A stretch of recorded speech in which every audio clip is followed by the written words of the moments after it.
Okay, great. Thank you guys for inviting me. It's a pleasure to be here. It's a pleasure to get to share our competition with this such an awesome selection of speakers and other competitions, Waymo as well. I'll try to get back on time a little bit. First, a recap of what is Argoverse in case you've never heard of our data sets. And then we're going to have 3 different presenters for 3 different challenges, taking about 15 minutes each. Stereo will be presented by Jhony right after this, and then motion forecasting by Jagjeet, and streaming perception by Martin. And then I'll wrap up with some other brief announcements. So Argoverse is one of the first modern self-driving data sets. Let's say a bunch of them got released in the last few years. We were the first data set to have HD maps, actually, although Lyft and NewScenes and Waymo have now released HD maps. And Argoverse is really 2 data sets, a sensor data set, which has things like object cuboids, LiDAR, camera images, and a motion forecasting data set, which is these abstract bird's eye view scenarios of trajectories. And the sensor data set has several leaderboards for different competitions we can do with it. For example, 3D tracking, 3D detection. But most relevant for today, a new stereo competition. This is the stereo data has always been there. It's the first time we're doing a competition because we've defined some notion of ground truth now based on LiDAR accumulation, which is always tricky and always imperfect. So anyway, and the other competition is the motion forecasting competition that we'll talk about today, which we have run 3 times, and Jagjeet will be presenting that. And then again, there's a streaming perception challenge, which also uses our sensor data set, but it uses additional annotations that Martin added himself, and he'll explain what's going on there. Okay, and I don't want to take any more time, so I'll pass things now to Jhony to present the results of our first stereo challenge. All right, so let me share my screen here. Right, so I think everybody can see the proper slide. Yeah. Cool.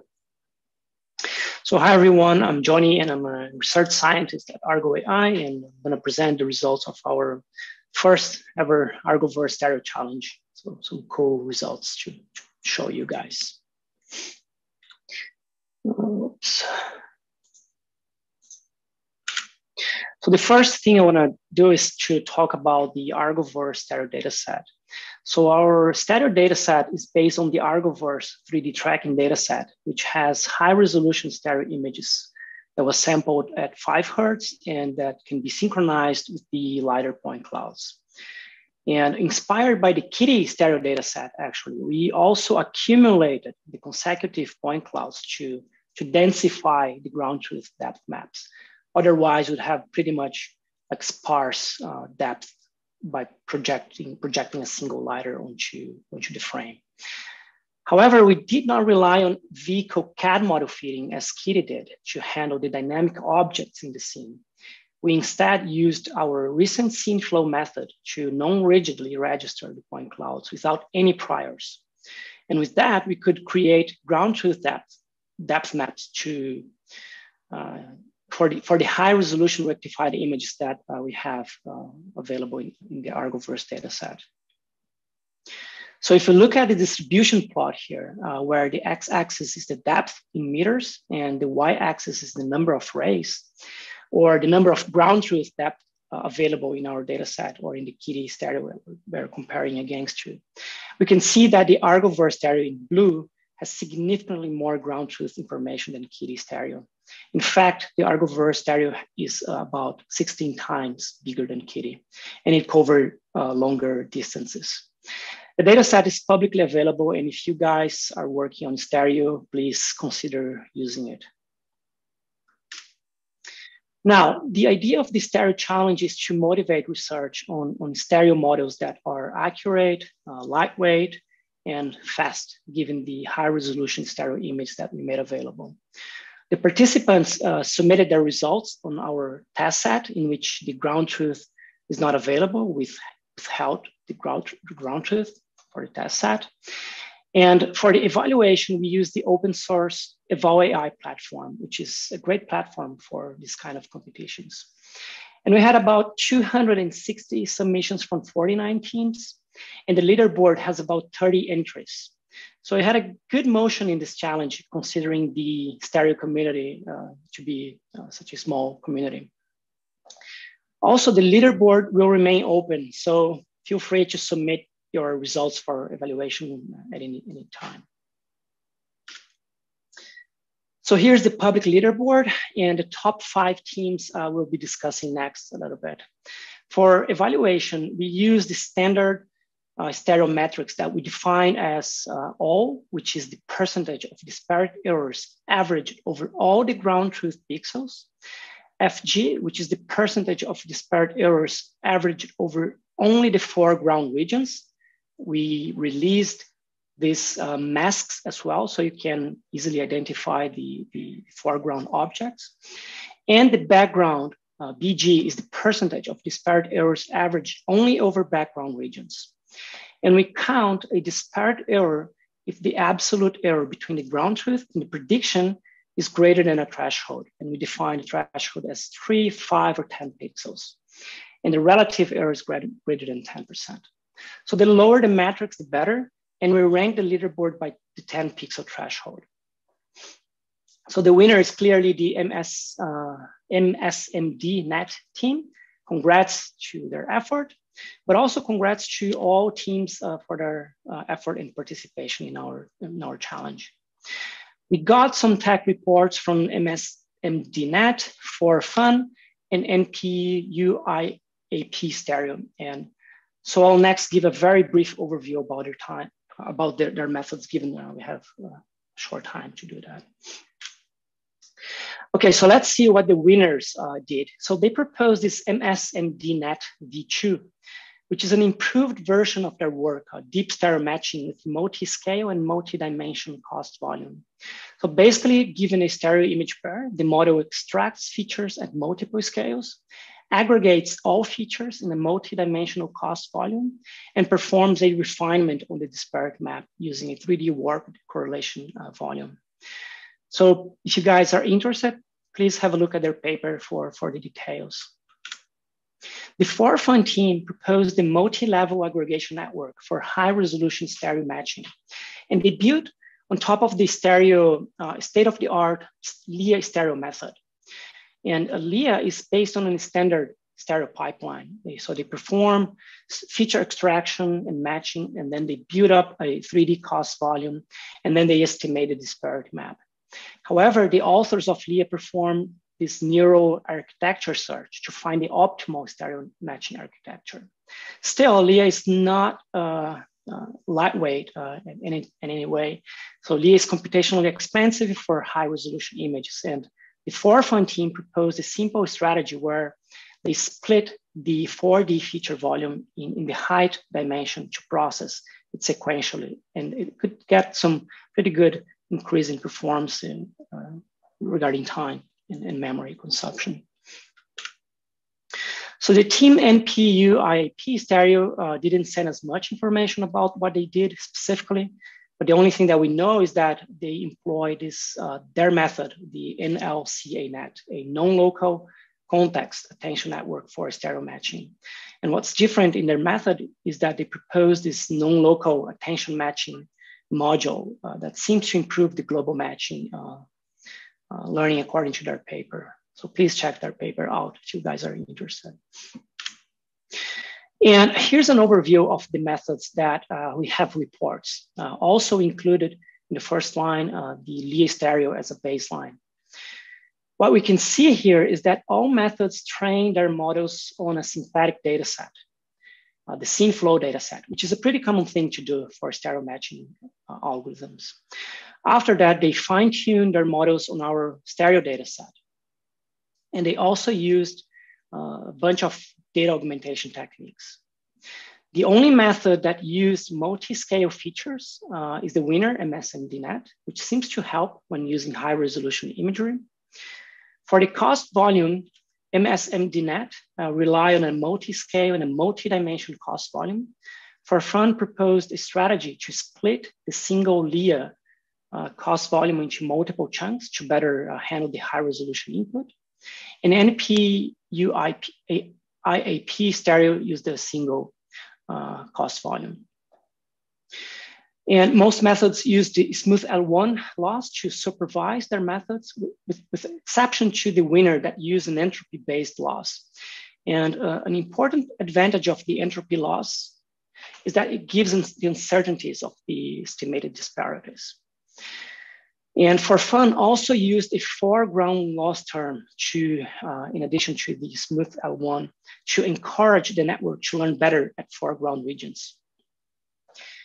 And in terms of memory and inference time, the winner has the least footprint.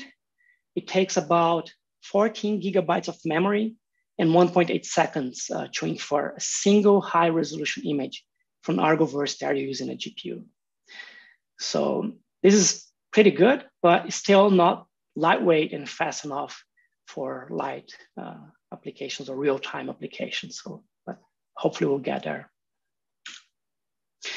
So here we show the evaluation metrics for the top 5 methods.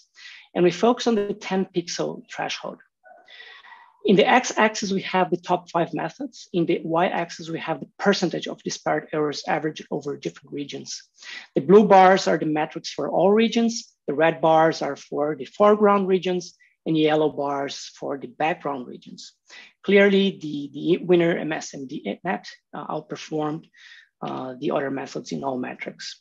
We don't show here our baselines, but they are about 10 times worse than these methods.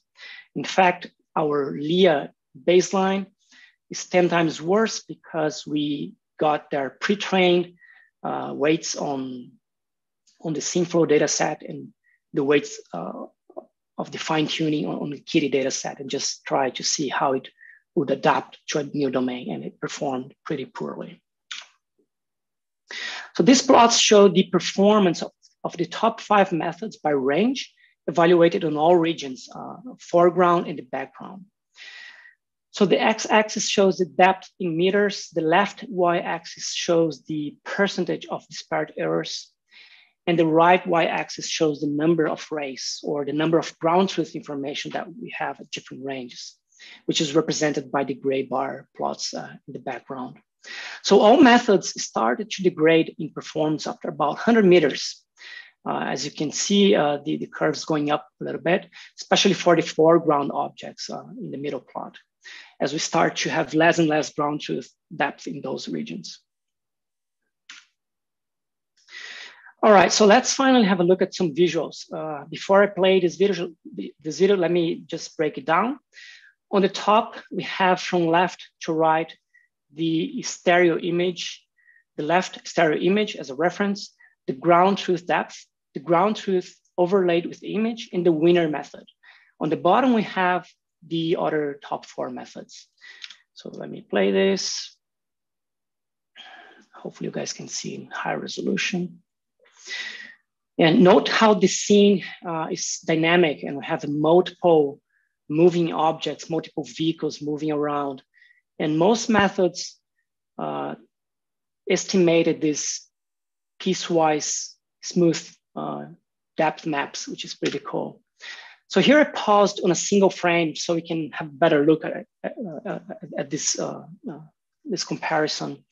So first thing to notice is that we don't evaluate sky regions, nor we have ground truth for that, and higher objects in the scene. So the methods mostly hallucinated depths for those regions. Still, MSMDNet and SMD stereo seems to hallucinate better depths. Also note that the scene has highly specular surfaces, as in the black truck, which is very challenging for stereo matching methods. Still, we have pretty good ground truth for it, and MSMDNet and Cicero stereo did a pretty good job at estimating depths for this vehicle. The other methods have some artifacts in some regions of the vehicles. For example, if you look at the back window region of this truck, you see that kind of the forefront, for example, just goes through the window. This transparent region didn't perform very well. And interestingly, there is a challenging car reflection on the side of the truck. Hopefully you guys can see the reflection well enough. That seems to trick some of the methods, especially for fun and SMD stereo. It seems that they try to reconstruct the car's reflection, as you can see in the circle red that I put to highlight it. And over here, we have the point cloud recovered by our ground truth depth maps and also for the top 5 methods. So we can have a better look at how the reconstructed geometries look like. So the winner is in top middle. And let me play this. So note how we do not perform any post-processing here. So some regions, especially in the sky regions, might be very, very noisy. But still, you can see a nice geometry from the depth maps when we reconstruct it. Here's another example where, let me play it. And in this scene is interesting because we have a pedestrian crossing the street. And then you can see that we still have ground truth for it. And some of the methods predicted pretty well. And here I just get a frame of it so you can have a look at the pedestrian. And also we have some regions, for example, in the squared red that I marked. For example, the MSMDNet just estimated pretty well those regions, while others kind of fail because it's very transparent regions from the windows of the vehicles. It's pretty tricky to reconstruct it if you don't have like some smart tricks in your model. And here is the point cloud recovered from the methods as before. So soon you guys will see the pedestrian crossing by. You can see this geometry.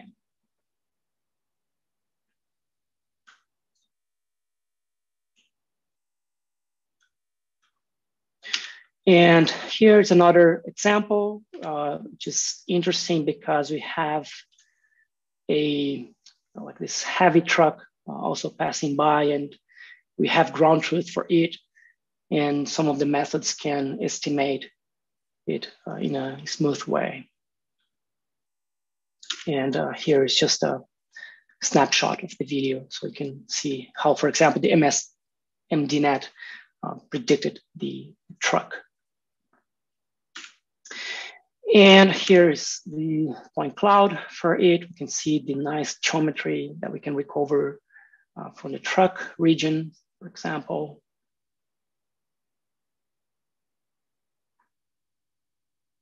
It's pretty cool. And then finally, let's go over some takeaways here.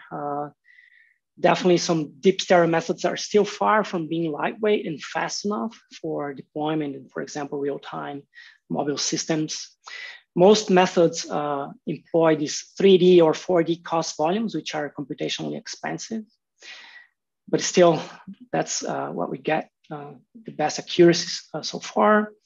Multi-scale features to build the multi-resolution cost volume seems to help for high-resolution input, as shown by the winner MSMDNet. The entropy-based loss is pretty important to give the uncertainties for the predictions, and then we can improve the robustness of the methods. Most methods performed well up to a range of about 100 meters, then started to degrade. So the methods should focus on longer ranges as well. Maybe how can we predict better at range? And definitely need more ablation. So for example, we would be very interested in questions like how much does pre-training on synthetic data matter? What happens when we train the model on Argoverse stereo training set only? Before we only have this such a small scale data sets like Kitty. So it was hard to train on like 200 images, but now we have more like thousands of training examples. So it would be interesting to see how it perform without the synthetic data set and more ablations like data augmentations and things like that. And that concludes my part, and I would hopefully I'm on time, and I'm going to hand over to Jagjeet. Awesome. Thanks, Jhony. Let me share my screen. I hope you guys can see my screen. Mm-hmm.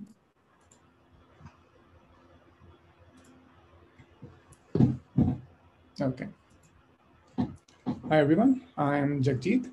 I'll be presenting the 2021 Motion Forecasting Challenge. So during the course of this presentation, I'll first talk about what's different in the competition this year. It will be followed by some deeper analysis of top 5 teams. And finally, I'll summarize some takeaways from the approaches I've seen this far.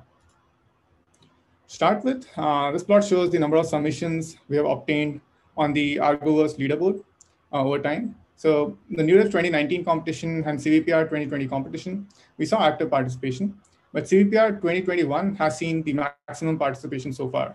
I'm glad to see the continued interest of the research community in this domain.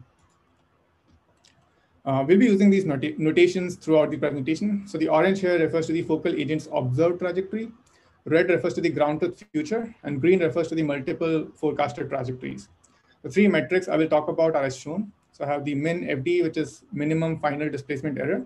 It is the endpoint of the best forecast. We have miss rate, which is 1 if min FD is greater than 2 meters. And we have Brier min FDE, which is the sum of min FDE and the Brier score.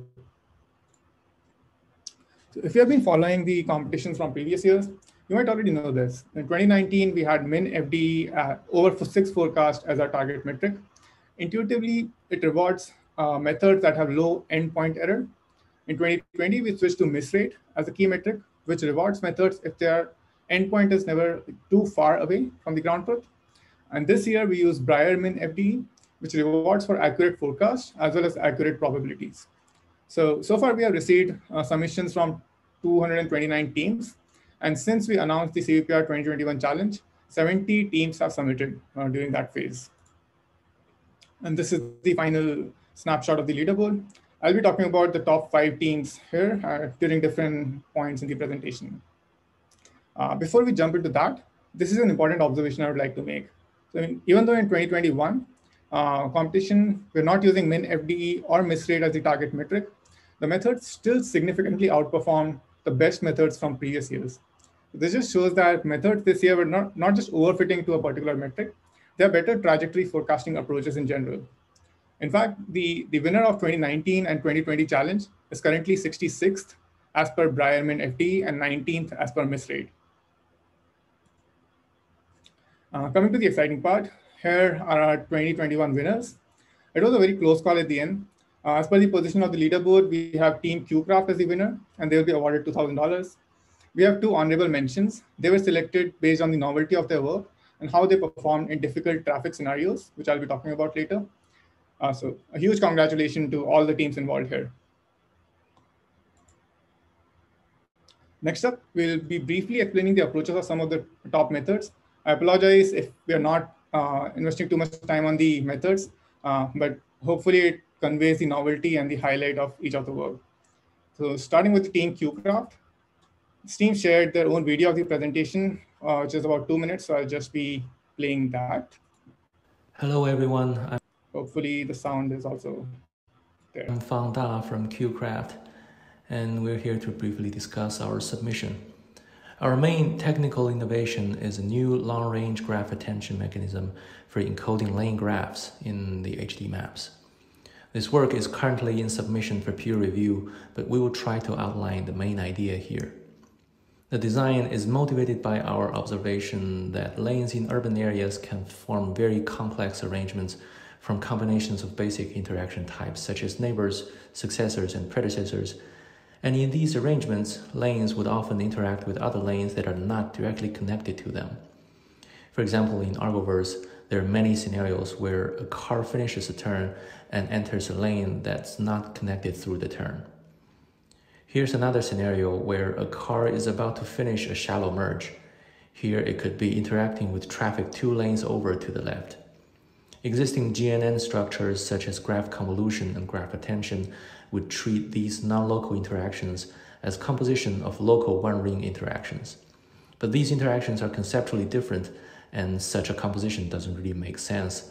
So we need more expressive power to capture the long-range interactions.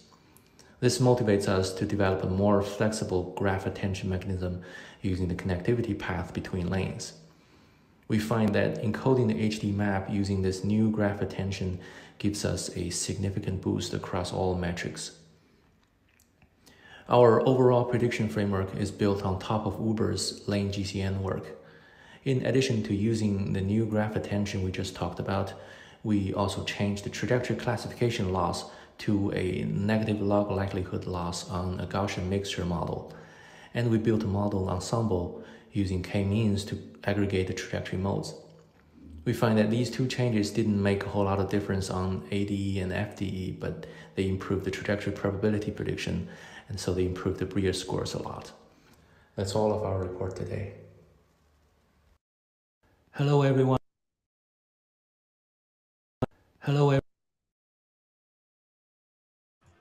Okay, so moving to the next team, it's team Stefano Thomas from Hawaii, France. The core of their method consists of predicting the probability distribution of an agent position at a given time in the future, but they do it in the form of a heat map. This allows to represent the uncertainty of the prediction without constraining it to a parametric form. And therefore, it adapts very well to the road network. Using the estimated probability distribution, they designed a deterministic sampling method that exploits the heat map. It provides possible future locations, and thereby it optimizes the coverage. The thing that stands out is how well they do on the miss rate metric. Their miss rate is 25% better than the next best we have seen so far. This is their architecture in detail. They have a CNN encoder, which is used to encode the HK map. The scalar history of each agent is encoded using GRU, and attention layer is used to account for interactions. Subsequently, map features and interaction features are combined, and a CNN decoder is used to produce the heat map. The model is trained with a ground truth heat map consisting of a Gaussian around the ground truth pixel position. They make use of the heat map to sample k number of probable future locations. They design an algorithm that greedily finds locations that are minimizing the miss probability. Finally, usually ensembling various models for trajectory prediction is not straightforward because it could lead to mode averaging, as you can see in the figure. But if you have a heat map, it enables the ensembling with no risk of mode averaging. And that is evident from the figure you see on the bottom. Moving on to the next team from HIK Vision Research Institute. The backbone for the map encoding is lane GCN, which I'll be talking about later. Further, they take motivation from lane RCNN for predicting the goal points. You can see the references of both lane GCN and lane RCNN down there. There's one key difference with lane RCNN though. So instead of doing non-maximal suppression to come up with 6 most likely goals directly, they use goal distribution as an intermediate result. So they predict trajectories for the 70 most likely goals, and then they use a point net based approach to regress to final 6 goals. The last team we are looking at is Team Poly from Waymo. Here's their architecture from Team Poly, which they call multipath plus. At a high level, it takes lane polylines and actor states as inputs and generates Gaussian mixture model for the forecasted trajectories. It has the standard modules for encoding map using polylines, agent state, and interactions. They use several tricks to improve the performance, some of which include using multiple rounds of cross attention for infusing the encodings. They predict trajectories which are kinematically feasible. And one of the unique things about their approach is how they minimized Brier-Min FDE as part of training an ensemble model. So that was for the presentation of the top 4 of the top 5 methods this year. In the next phase, I'll be talking about the performance of top 5 methods on some of the challenging scenarios that the Argoverse team mined. The first subset we are going to look at is the unanticipated turn. These are the cases where the input trajectory is straight, but the future ground truth trajectory can turn left or right. This is important, or this is difficult because the curvature of the input trajectory doesn't really convey anything about the upcoming turn. So methods need to derive from the map context and kinematic trend. In this example, a refresher on the notations, you see the orange trajectory, which is the input trajectory for the focal agent. The light green ones are the trajectories for social actors. They provide social context to the focal agent, but they're not themselves evaluated on. Blue is the AV, red is the ground truth trajectory, and you see a few green trajectories, which are the forecasted trajectories from the methods. and the numbers next to the green trajectories correspond to the associated probabilities. In this example, the method on the left can't predict any likely trajectories turning right, but the method on the right has. Even though it's a low probability trajectory, it still has a trajectory turning right. The next scenario is those test samples which our past winners have usually suffered on. They're potentially the long tail events, the outliers, the non-compliant actors. The methods can fail here for various reasons. For example, here, the focal agent is literally stationary at the intersection for the entire 2-second history. Since the data does not include the heading information, it is difficult to predict how the vehicle will exit the intersection. So all the methods that I looked so far, they predicted a trajectory which literally exits the intersection in the opposite direction.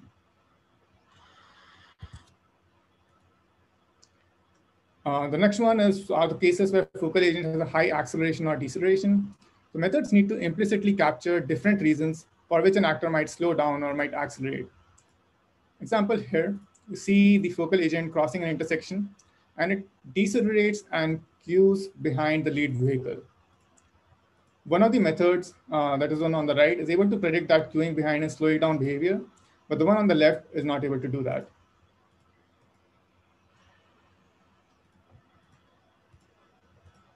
The last subset we have is of lane changes, as evident from the name. These are the cases where the focal agent transitions to a left or right neighboring lane. If you see this example, the input is similar to the previous example, but the actor decides to change lane and accelerate instead of queuing behind the lead vehicle. And none of the methods were able to predict this lane change behavior.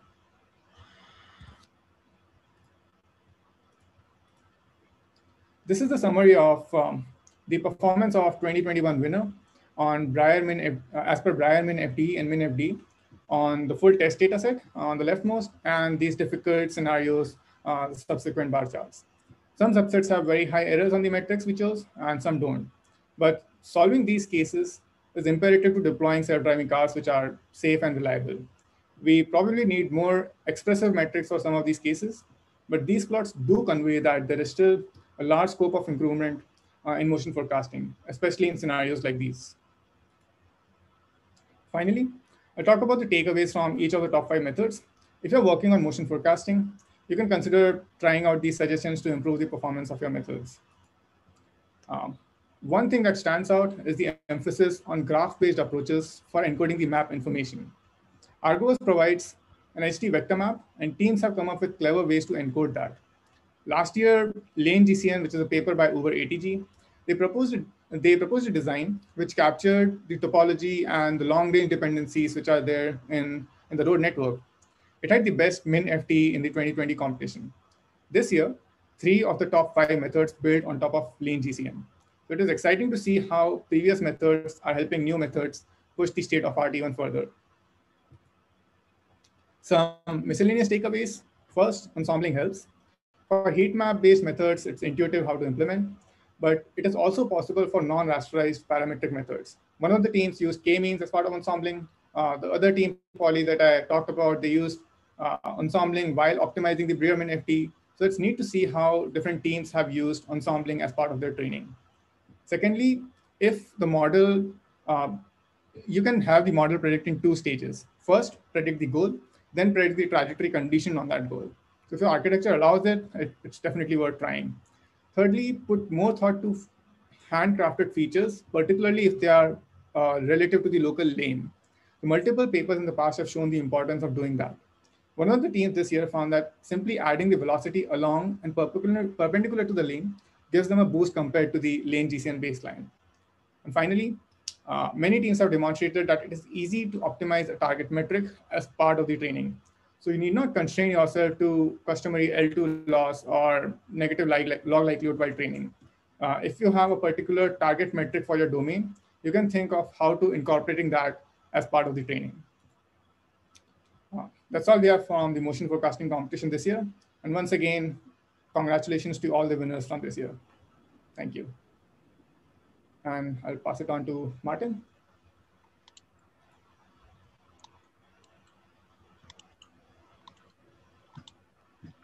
Can you hear me? Yep. All right. Thank you for inviting me. So hi everyone, I'm Martin Lee, a PhD student from CMU. I'm really excited to be here to talk about the first streaming perception challenge. This challenge is hosted by CMU Argo AI Center and UIUC. This challenge won't be possible without my amazing collaborators. They are Karthika Sherman, a master student from UIUC, and Yuxiong Wang, an assistant professor at UIUC. So this challenge is developed around a new way of evaluation.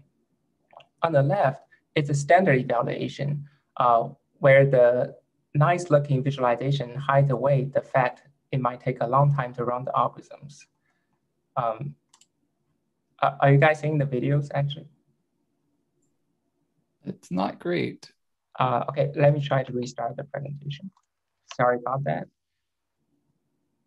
How about now? There is, oh, now it's actually good. There is also a setting for optimized for video if you have a lot of videos in your presentation. Okay, got it. Thanks for the tip. All right, so on the left is a standard evaluation where the nice looking visualization hides away the fact that it might take a long time to run the algorithm. On the right is our kind of evaluation where latency is captured and properly penalized. The whole evaluation is actually based on a very simple intuition. So in this example video, at the first time instant, the sensor takes a snapshot of the world and the algorithm begins processing this observation.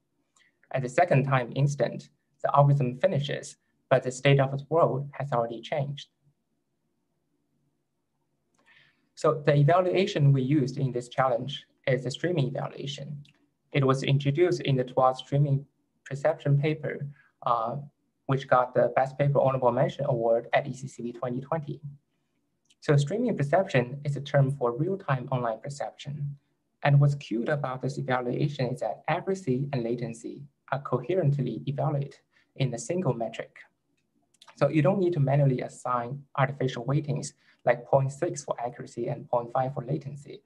Everything is implicitly and elegantly handled by the evaluation itself. Furthermore, it allows us to measure the full stack performance, including detection, tracking, and forecasting. Let me explain this last point in more details. So our benchmark at time t queries the state at time t. This implies that it's impossible for the algorithms to make use of the latest observation. For example, if the algorithms takes delta t to perform its computation, then to make prediction at time t, it can only make use of data before time t minus delta t. In fact, this is the realistic setting for streaming perception, both in biological and robotic vision. Human vision systems associate the object across time and do forecasting. While human reaction time is 200 milliseconds, athletes are able to catch balls traveling at more than 100 miles per hour. Similarly, streaming algorithms can also track and forecast to achieve better streaming performance. Therefore, we claim that tracking and forecasting naturally emerge under streaming evaluation. Given this observation, we propose two tracks for this challenge. The first is the detection-only track, where we only allow single-frame object detectors. And the goal here is to simplify the problem and let people familiar with traditional 2D detection to participate in this challenge. The second is full-stack track, where we place no restrictions on the method. But most likely, tracking and forecasting will be used to compensate the latency of the detectors. We consider the full stack track as our primary track. One feature of this challenge is that it includes hardware in the loop evaluation. By construction, our evaluation is runtime and thus hardware dependent. One can consider this as a downside, since now using a better GPU gets us a better accuracy, which might complicate the discussion and evaluation. But from our perspective, it is something fundamental to embodied perception. The best algorithm should be intermittently tied to the body or the hardware used in this solution.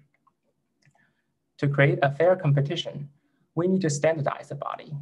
We did it through specifying a specific instance type and a software environment on the AWS clouds. At the end of the challenge, we also require code submission for our manual verification to check if the reported runtime is genuine. So in this challenge, we use Argoverse 1.1 as a data set, and also we provide our own 2D bounding box annotations. There are 1.3 million boxes in total, a number comparable to that in MS COCO. We annotate densely at 30 FPS on high-resolution image frames. This is a challenge data set, primarily due to the small sizes of the objects relative to the large size of the image size. As we can see in this dimension distribution plot, where there are very large objects, most objects are very small compared to the image resolution. Similar with other data sets, we also have a long tail distribution over the classes. This can be another technical difficulty for the participants. So for this very first challenge, we have 18 teams participated, and 4 teams made the final submission to the test set. This is the demographic distribution of the participating teams. We can see many participants from Asia. On the right is the academia versus industry breakdown, which is about half and half. Okay, now comes the most exciting time. We're going to announce the winners and give out the awards. Let's start with the full stack track. So the first place is Team BaseDat from MegaV Technologies. Congratulations. And the honorable mention award goes to Team StreamDat from University of Science and Technology of China and Peking University. So this team scored the 2nd place on the leaderboard of the full stack track. Okay, now for the detection only track. The first place is once again Team BaseDat from MegaV Technology. Congratulations again.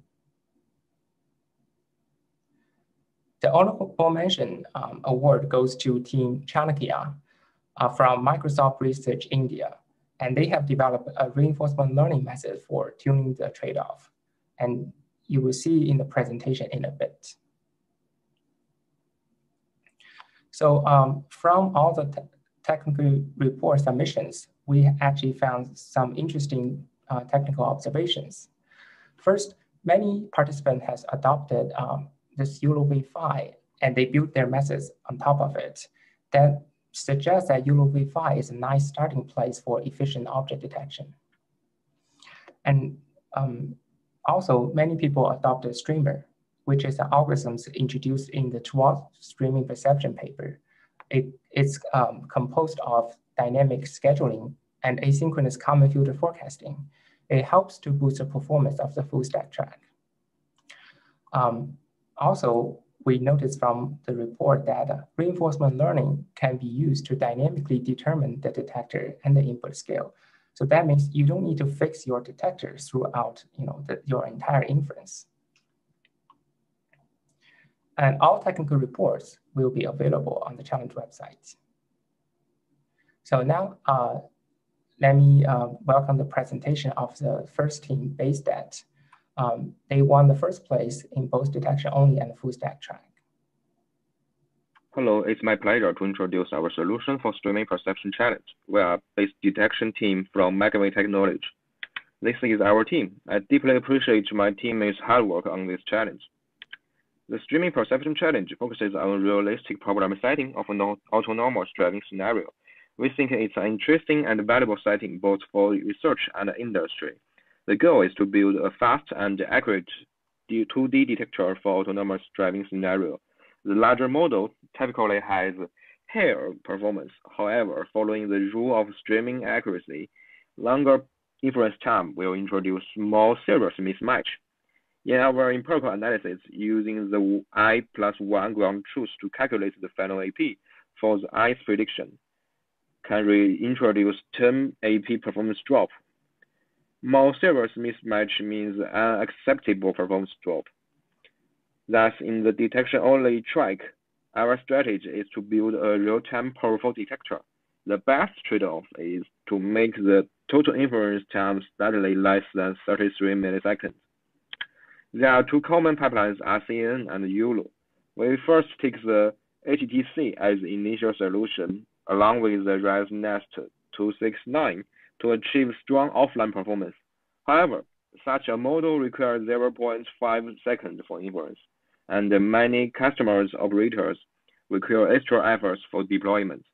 Thus, we adopt the ULO model for this challenge. Specifically, we propose a new model called ULO-X. We use the same backbone as the ULO V5LP6. It was nothing that we replace the anchor-based ULO V5 detection head with the anchor-free head and adopt the advanced label alignment strategy, OTA, for training. Indeed, ULO-X achieves about 1.5 higher AP than current ULO V5 on Coco. More details of ULO-X will be released soon. For training, we first adopt the strong mutation as ULO V5, such as message, mix-up, EMA, and other techniques. We also use Coco dataset for pre-training. Furthermore, we use multiple autonomous driving datasets for fine-tuning to boost the performance.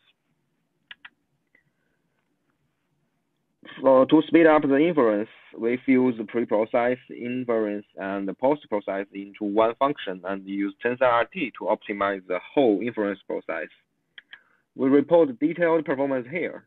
Adding validation for fine-tuning, we finally get 51 streaming AP on test site.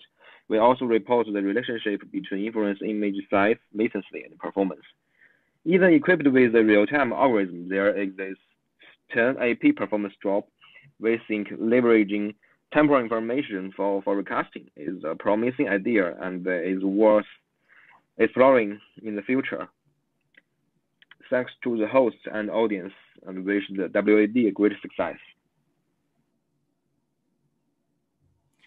Okay, so the next presentation is from Team Chanakya, who won the Honorable Mention Award for the detection-only track. Hello everyone, I'm Anurag Ghosh from Microsoft Research India. Today, I'm going to talk about our approach for the streaming perception challenge. Streaming perception is a challenging problem as imposed real-time constraints force methods to balance accuracy and latency together. Detection, tracking, and forecasting emerge as natural modules to enable streaming perception, but even within these modules there exist numerous choices and trade-offs which make searching for optimal performance on the Pareto frontier difficult. Finding these trade-offs is difficult as multiple decision dimensions exist. The choice of the detector, tracker, and forecaster, the input scale, along with model-specific parameters, such as number of proposals in a two-stage detector, are some of the configurable decisions. This decision space explodes combinatorially and is tough to manually optimize. Moreover, a suboptimal configuration can significantly degrade performance within the same latency budget, for instance, around 3 MAP points on the Argoverse dataset. Our approach consists of leveraging reinforcement learning to learn an execution policy that makes these trade-off decisions dynamically. We formulate the policy learning as a novel deep contextual bandit problem, and our reward design balances both accuracy and latency. Firstly, we generate a context vector for a given frame. We employ tiny regressors that predict telemetry information such as the good scale the model should run at, along with other statistical scene aggregates. This context is then given to the agent, whose Q function predicts action values for each sub-action, which are then explored or exploited by the multi-arm bandits. Lastly, the predicted action is used to change the configuration and the reward is given to the agent. We now compare the results across various static and dynamic offline execution policies against our approach. As we see, our approach improves runtime streaming performance on two public datasets by around 10 to 15% on a designated hardware. It should be noted that the performance improvements are complementary to improvements in individual perception modules. For the streaming perception challenge, we begin by considering the public baseline, the meta-detector streamer. We then attempt to replace ResNet models with recently released twin transformers, which exhibit higher accuracy yet higher latency.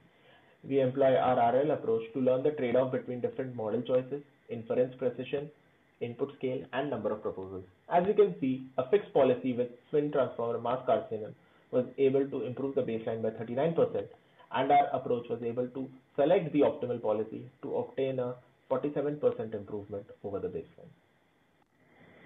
To conclude, we have presented an approach that automatically learns trade-offs for streaming perception via reinforcement learning. Please visit the link to read our preprint for more details. Thank you. All right, that's everything for the streaming perception challenge. I would like to thank all the participants for their hard work, and also thank you for listening. All right, I'm gonna take over again and share my screen. Yeah, great job. It's so cool to see. Sorry, somebody saying something? Sorry, what was that?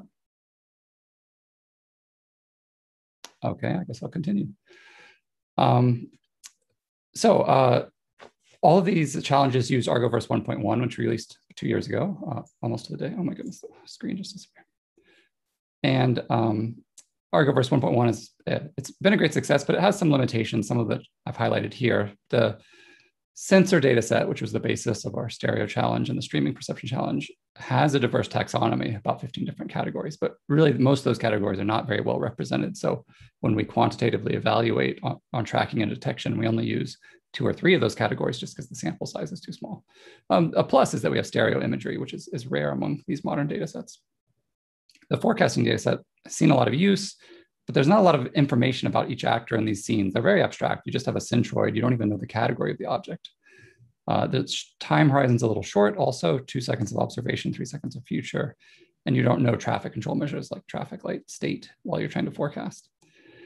And the HD maps that underlie Argoverse have lane center lines only. So when you see visualizations that seem to have full lanes, it's because there's some average lane width was used to sort of pop up that lane, which actually works very well in general, but some lanes are not quite, exactly 3.5 meters wide or something like that. So I am super pleased to announce Argoverse 2.0, which will be released soon, that spans 6 cities instead of the 2 cities in Argoverse 1.1. And it, for each of the data sets in Argoverse 1.1, they are, I think, improved dramatically.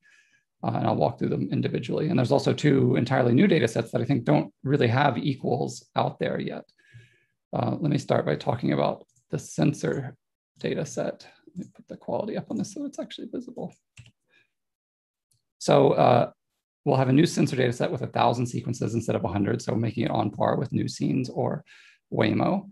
But again, I think we'll be able to use a larger taxonomy and actually have enough objects of many types so that we can evaluate on 15 plus different categories, more than new scenes or Waymo do, for example. We are additionally introducing an unlabeled LiDAR data set, which is simply unsupervised LiDAR on top of HD maps though, but without annotations. But there will be 10,000 plus of these sequences so that we can explore self-supervised learning of LiDAR representation. Self-supervised learning has been extraordinarily successful in things like natural language with these new GPT models.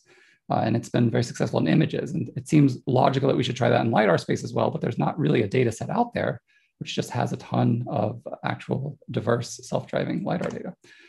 So we expect this to be the first. The forecasting data set will be richer. We'll have an object taxonomy now where you know whether something is a car or a bicycle or a pedestrian. We'll have lane graphs that have actual lane extents and not just center lines. And we'll have traffic light state. We'll also have a longer time horizon. Show one more forecasting scenario here. That's the same one. In this case, the agent being forecast as a bicycle, and it's weaving between cars and then making a turn. You can see pedestrians as well in the scene. And you can see that the lanes are not, neatly sized lanes either, and the new map representation captures that. And the final new data set is an actual data set of map changes. Level 4 autonomy efforts rely on HD maps that have lane level geometry, but lanes change in the real world, and it's not super rare. Here's an example of the AV encountering a new lane arrangement. And we have hundreds of these scenarios in a new data set so that you can evaluate how well you can tell if your HD map has gone stale or not.